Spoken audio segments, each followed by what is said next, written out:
শুভ বিকাল বন্ধুরা, ভালো আছেন তো আপনারা? আমি আপনার জন্য নিয়ে এসেছি আজকে মোগলাই, যেটা আমরা আঞ্চলিক ভাষায় ডিম পরোটা বলি। দেখেন কত সুন্দর করে এই জিনিসটাকে একটু বড় করে বানাতে হয় রুটিটাকে। তারপরে পেঁয়াজ, মরিচ, মশলা, ধনেপাতা যা যা আছে সবগুলো দিতে হয়। তারপরে ডিমটা দিয়ে মিশিয়ে একদম একটা চামচ দিয়ে দেখেন মিশিয়ে ফেলতে হবে।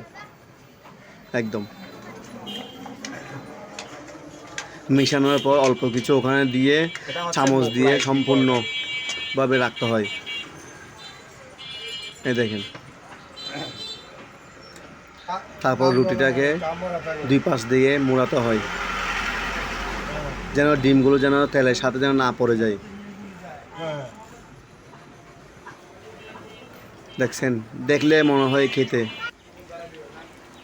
কতগুলো খাওয়া যায়, তেলের জিনিস তো।